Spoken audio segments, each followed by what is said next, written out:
Bwana, tumesoma katika kitabu cha Yeremia sura ya 6 na lile fungu la 16 linalosema, Bwana asema hivi, simameni katika njia kuu, mkaone, mkaulize habari za mapito ya zamani, iwapi njia iliyo njema, mkaende katika njia hiyo, nanyi mtajipatia raha katika nafsi zenu. Lakini walisema, hatutaki kwenda katika njia hiyo. Bwana Yesu asifiwe. Ni kwa nini huu ujumbe unakuja kwa Yeremia awaonye watu waliokuwa wakiishi katika kizazi hiki kwamba simameni katika njia kuu? Huenda kulikuwa na jambo ambalo lilisukuma mpaka Mungu kutumia manabii wake kwenda kuwaonya watu hao.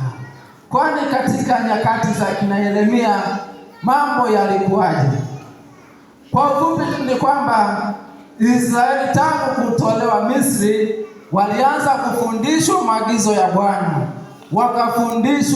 Wakafundishwa ikafikia hatua wakakiri wao kwa vinywa vyao kwamba, Bwana, sasa tumeelewa na hayo uliyoyasema yote tutayashika. Bwana akawafundisha, nyakati fulani wakawa waaminifu, lakini nyakati zingine wakaanguka. Wakasafiri hivyo kwa kusimama na kuanguka, falme zikiwa zinainuka, mfalme anatenda mema na kuhani anasimama anasikiza sauti ya Bwana, watu wanafanikiwa, lakini anainuka mfalme mwingine anafanya mambo ya ovyo, taifa linaharibika, uovu unaongezeka. Na wakati wa Yeremia ndipo sasa sauti ya Bwana inakuja, akianzia Isaya akawaonya. Wakati wa Hezekia akamwambia Hezekia, tengeneza mambo ya nyumba yako. Hezekia kupitia changamoto yake aliyokuwa nayo baada ya kuponywa ugonjwa wake, lakini bado hakutulia kwa Bwana. Na mwisho Isaya anamfuata anamwambia, watoto wako na vyombo vya nyumba ya Bwana vitachukuliwa, vitapelekwa Babeli. Hezekia yeye kilichoingia akilini mwake akasema, madam katika kipindi changu kutakuwa na amani, hayo hayanihusu, kwa kuwa hata kama watoto watachukuliwa mimi sitakuwepo. Lakini kilichofuata ni nini? Uovu uliendelea, na mwisho wa siku rehema za Bwana zikakoma. Na rehema za Bwana zilipokoma, taifa la Babeli lilikuja wakati wa mfalme Nabukadneza, baba yake na Nebukadneza, akaja akawachukua akawapeleka utumwani mwaka wa 609. Baada ya miaka mitatu Nebukadneza tena akarudi akawachukua mpaka na mfalme akawapeleka kule. Lakini tayari Isaya alikuwa ameshasema, simameni katika njia kuu, mkaone, mkaulize mapito ya zamani yako wapi, mkatembea katika mapito hayo. Kama mtatembea katika mapito hayo, uovu ukaondoka. Haya niliyoyapanga nitagairi, na hivyo nitawaokoa na mkono wa Ashuru. Wale watu wakasema, hatutaki kutembea katika njia hizo. Kwa kweli katika maisha kuna njia nyingi.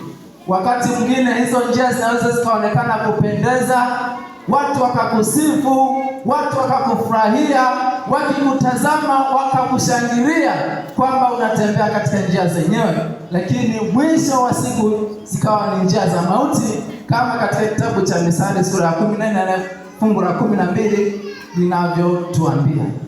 Mchana wa leo tunaloweza kujifunza ni nini hapa?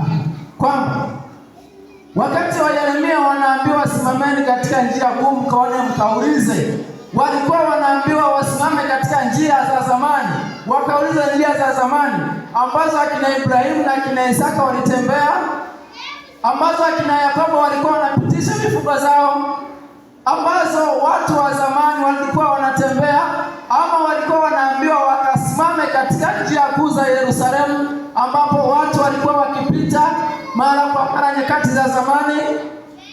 Tutagundua hapana.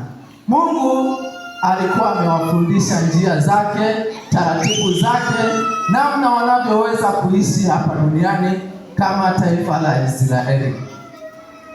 nilivyokuwa nikiangalia hili fungu limeandikwa kwa namna nyingi, hasa ukisoma version tofauti za Biblia na ukisoma hili fungu katika lugha tofauti. Lakini nilichokipenda zaidi, kuna kitu kimoja. Ezekiel, najua wewe unajua Kisukuma vizuri kunishinda mimi, maana mimi sio lugha yangu. Ninaomba uje unisomee fungu hili na mimi nitalisoma lingine. Kwa kweli kuna jambo nilitamani tushirikiane pamoja mchana wa leo. Huyu hapo Mzee Jano hata yeye Kisukuma alishakimbia, alishakisahau. Sasa tunaenda kuwa wakosa kabila muda si mrefu. Anasema oseba ali hayagiki imera kihanzira maka mulole mjigeshereje inzira jakare muboje uko irinzira ihengeke mushiminzire mwenumo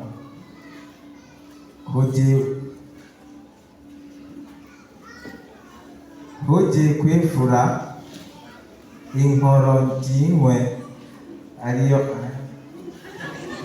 maka mlole mjigeshereje inzira jakare mboje uko irinzira ihengeke mushimezire mwenumo ariyo uhageke toto hayaga.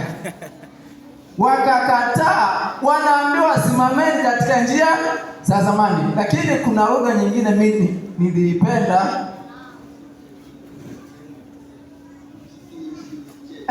Jana anasema mujikeshereje, muziulizie. Yani mfanye nini?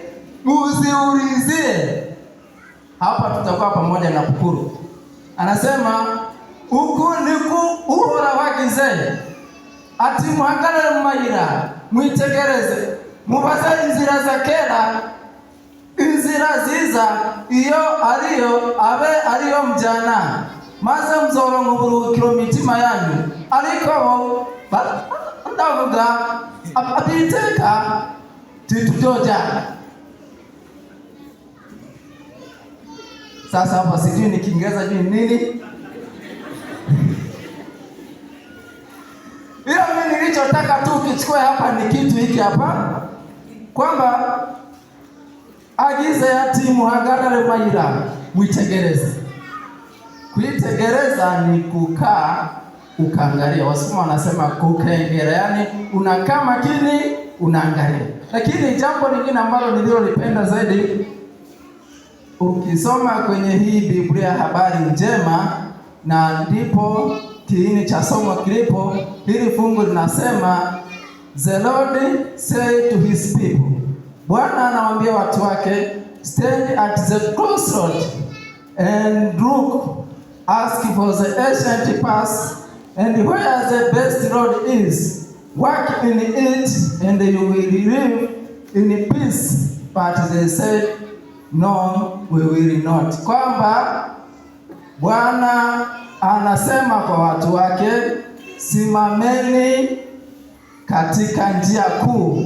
Yeye, hili neno ndilo ambalo nimekuwa nikilitafuta kwa wiki nzima, maana ya neno hili at the crossroad, kwamba kwenye njia kuu ambayo imesemwa na hizi Biblia nyingi, kwamba mayira hanzira maka, njia kuu na crossroad ni kwenye makutanio ya barabara. Barabara nyingi zinapokuwa zikikutana hizo barabara, ndipo walipotakiwa hawa watu kusimama. Na wanaposimama hapo, wakae, tulie, waulizie kwamba watu wa zamani waliishi katika taratibu zipi. Na nilipokuwa nikitafuta maana ya hili neno crossroad, nilipata maana hii. Crossroad anasema a point where choice must be made, kwamba ni pointi ambapo maamuzi yanapaswa kufanywa. Lakini mwingine akasema kwamba hii hapa crossroad ni a crisis situation or point in time when critical decision must be made, kwamba ni hatua katika maisha ambapo maamuzi magumu yanapaswa kufanya. Kwa mfano, kwa wale waliofika Dodoma kati pale, ukiwa unatoka huku Tabora, ukiwa unatoka Morogoro, ukiwa unatoka Arusha, pale kuna junction pale. Ukishafika pale, unachagua njia unayopaswa kufanya nini? Kwenda. Ni kwamba unapofika kwenye makutaniko ya njia, hapo ndipo maamuzi yanapopaswa kufanywa. Ni kwamba ukikosea katika njia kuu, ukaingia katika njia nyingine, kuna gharama. Kwa hiyo hii ni pointi ambayo Bwana anawaita watu wake kusimama na kuamua sisi kama binadamu tunapaswa kuishi vipi. Bwana ametuchagulia njia zake, lakini ulimwengu nao umetuonyesha njia zingine. Sasa tunaambiwa tusimame katika njia kuu, tuchague mapito ya Bwana, kwamba hata kama utakuwa umepotea kiasi gani, bado njia ya Bwana inaweza kuonekana. Shida iko hivi: kama utafika kwenye njia kuu, ulipaswa uende mashariki, lakini wewe ukaenda magharibi, itakugharimu tena kutoka mashariki uelekee wapi? Magharibi. Lakini ni katika pointi hii, ukichagua kwenda kaskazini, tafasiri yake fursa za kusini na za magharibi na za mashariki umefanya nini? Umezikosa. Sasa changamoto ya binadamu ambayo inatukuta hapa ni kwamba sisi binadamu wengi tunalazimisha kutembea katika njia nyingi, wakati Bwana amesema simameni katika njia kuu, mkaulize hii wapi iliyo njia ya Bwana, na kisha tufanye nini? Tutembee katika njia hiyo. Bwana Yesu asifiwe. Katika kitabu cha Isaya sura ya 53 na ile fungu la 6, neno la Bwana linatuambia hivi: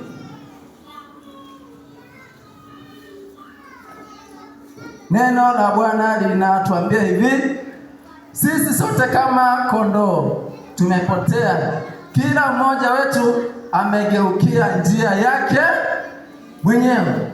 Kila binadamu amepotea, lakini pia amegeukia njia yake mwenyewe, katika njia ya ulevi, katika njia ya uzinzi, katika njia ya wizi, katika njia yoyote ambayo unahisi mimi nimepotea katika njia hiyo, bado unashauriwa kusimama katika njia kuu, ukaulize kwamba Bwana mwanzo alikuonyesha utembee katika njia zipi.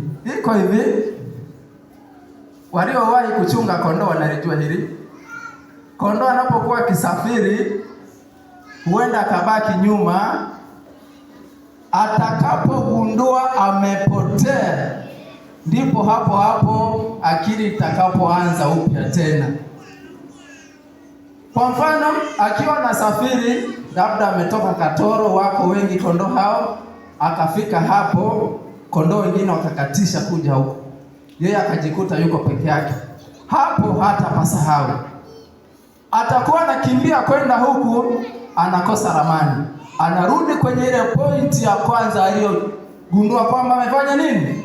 Amepotea. Atakuwa anakimbia tena huku, anarudi aidha mpaka mchungaji wake amkute, ama mnyama mkute, afanye nini? Amdarue pale. Na ndio maana sisi tulipokuwa tukichunga, ukipoteza kondoo anakuuliza ulikuwa unachungia wapi? Nasema nilikuwa nachungia huko. Ulipita wapi? Unamwambia tulipita huko, tulipita na huko. Anakwambia piteni hizo njia zote mlizofanya nini?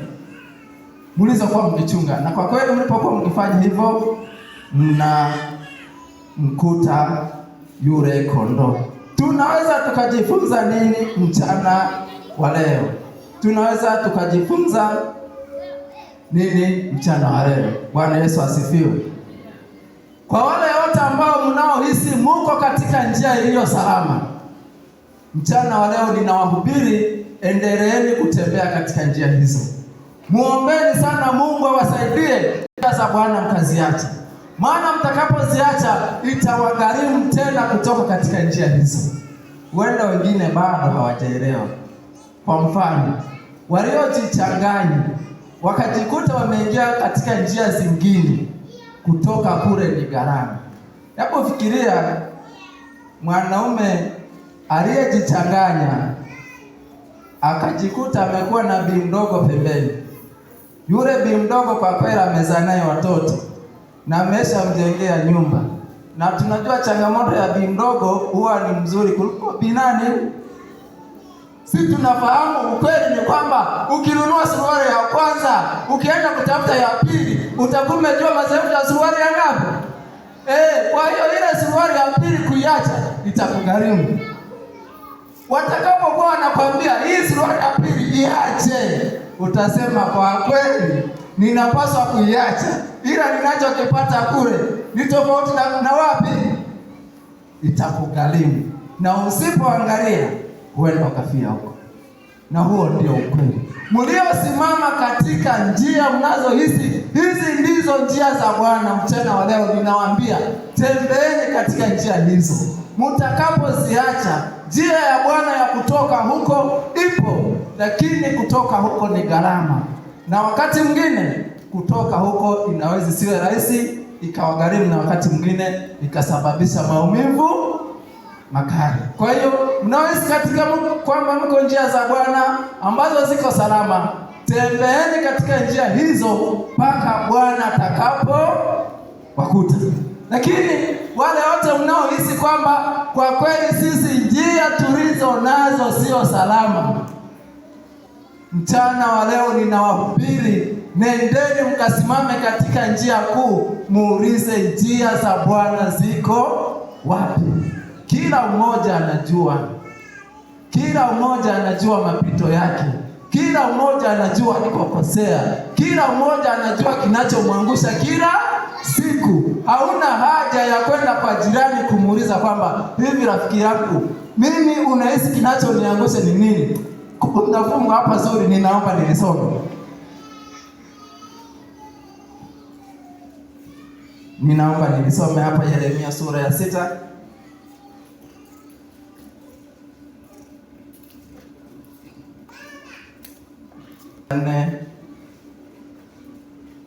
Naomba nianzie fungu la 5. Anasema, inukeni na tupande juu wakati wa usiku, tukayaharibu majumba yake, maana Bwana wa majeshi asema hivi, kumlazi sio lenyewe. Njia hizo haziko mbali wala haziko ng'ambo, liko tu katika hiyo sura. Njia hizo haziko mbali, si ng'ambo kwamba tumtume ni nani mtu huyo akatuletee habari, lakini hizo njia ziko katika moyo wako. Kwenye moyo wako ndipo kuna kila kitu. Njia zako zote unazozipita unazijua, mapito yako yote unayajua. Unapojikwaa unapojua, kinachokurudisha nyuma unakifahamu. Unachopaswa kufanya ni nini? Ni kumuuliza Bwana kwamba Bwana, uliponiita nije katika utumishi wako, niungane katika kundi hili, ulinionyesha njia zako, ukanifundisha, ukanielekeza. Sasa Bwana, ninakuomba unirudishe tena katika njia zako. Lakini jambo lingine tunaloweza kujifunza ni kwamba tutakaporejea katika njia ya Bwana, tumeahidiwa kuwa na amani moyoni. Tumeahidiwa kuwa na furaha moyoni. Katika njia ya Bwana haina maana kwamba hatutapata changamoto. Katika njia ya Bwana haina maana hatutapata magonjwa, hatutapata misiba. Hatuwezi kuingia katika changamoto ya ndoa, hatuwezi kuingia katika changamoto ya umaskini, hatuwezi kuingia katika changamoto yoyote. Lakini habari njema ni kwamba tunapokuwa tukitembea katika njia ya Bwana, tuko pamoja na Yesu. Bwana Yesu asifiwe. Tukiwa pamoja na Yesu, tunaweza tukaingia katika changamoto yoyote na tukatoka tukiwa bado ni washindi. Tunaweza tukapitia katika huzuni nyingi, lakini kwa kuwa tuko pamoja na Yesu, tukabaki kuwa wastahimilivu. Lakini tutakapomwacha Bwana tukaingia katika njia zetu wenyewe, shetani atatuharibu na shetani ataturarua. Kuna vitu ambavyo Mungu anatufundisha. Kwa mfano, ukichukua kifaa kinachoonyesha dira, ukikipeleka kokote utakapokizungusha, kitakwambia kaskazini ni huku. Ukienda huku kitakwambia ni huku. Ukizunguka nyuma ya jengo kitasema ni huku. Ukienda wapi kitasema ni wapi? Ni hapa. Kadhalika hata njia za Bwana, wewe uruke, ubinuke, ugaregare, utengeneze kichaka cha karanga kwamba sasa Mungu umenifanyia hiki na hiki. Bwana anasema mimi njia zangu hizi hapa. Tembea katika njia zangu. Tembea katika njia za Bwana. Wakati mwingine njia za Bwana, kutokana na mahali ambapo umeshafikia, zinaweza zikawa ni zenye uchungu, ni zenye maumivu, lakini muombe Mungu akurudishe katika mapito ya zamani ambayo ni mapito ya Bwana. Katika kitabu cha Isaya sura ya 30, kitabu cha Isaya sura ya 30, ninaomba nisome kuanzia fungu la 18. Neno la Bwana linasema hivi,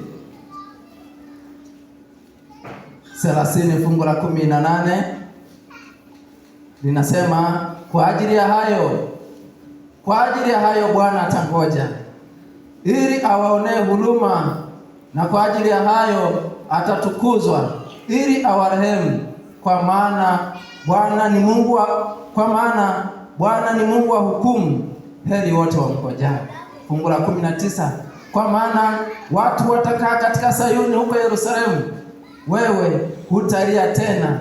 Hakika yake atakuonea rehema nyingi kwa sauti ya kilio chako. Asikiapo Bwana, ndipo atakapokujibu. Na ingawa Bwana atawapeni chakula cha shida na maji ya msiba, lakini walimu wako hawatafichwa tena, ila macho yako yatawaona walimu wako, na masikio yako yatasikia neno nyuma yako likisema, njia ni hii, ifuateni. Mgeukapo kwenda mkono wa kulia, na mgeukapo kwenda mkono wa kushoto. Bwana Yesu asifiwe. Neema za Bwana ni kwamba hata kama umetanga mbali na Bwana kiasi gani, utakapotambua kwamba Bwana, mimi nimepotea, ninahitaji nirudi tena katika mapito yako Bwana, Mungu anasema utasikia sauti ikisema, njia ni hii hapa. Utakapotembea mkono wa kushoto na mkono wa kulia, Bwana atasema pita katika mapito yangu. Bwana Yesu asifiwe. Amina. Tunapokuwa tukihitimisha mchana wa leo, nitoe wito. Ni wangapi wanaosema, Bwana, huenda mimi nafsi yangu inaniambia kwa kweli, ninapojilinganisha, ninapojipima katika mapito yako, katika njia zako za wema, katika njia zako za haki, bado ninayo nguvu ya kuendelea kusimama. Lakini kuna jambo Mungu wa mbinguni nahitaji unitendee, nipe nguvu niendelee kutembea katika njia zako. Hao watu wasimame. Lakini pia kama kuna watu wanaosema, Bwana, kwa kweli mimi nilikofika nimefika mbali, Mungu wa mbinguni, ninahitaji kurudi tena katika njia zako, nisaidie. Kwa ubatizo, lakini wengine huenda wakarudi kwa kumwomba Bwana wape nguvu, awashikilie na waendelee kutembea kwa ushindi. Kama hao watu wapo, ninaomba wasimame. Wanaosema kwamba sisi Bwana tunaomba turudi kwa njia ya ubatizo kwa sababu ya matendo yetu, huenda pengine hawakujua kwamba njia ya Bwana ni hii, na kwa kuwa tumejua, Mungu wa mbinguni, tunaomba turudi kwa njia ya ubatizo wao watakuja kusimama mbele ya masanduku haya. Lakini watu wanaosema kwamba Bwana, sisi tunaomba nguvu, tuendelee kusimama imara, utupe nguvu Bwana, tuendelee kusimama katika njia zako mpaka utakapokuja, wao watasimama hapo. Lakini wengine ambao wanasema katika mioyo yetu tunahisi kwamba tunayo haja ya kutubu, wao watasimama hapa. Tutakuwa na makundi matatu. Mzee wa kanisa, karibu ujiombe watu wa Bwana. Wale ambao wanasema kwamba kwa kweli sisi Bwana, vyovyote vile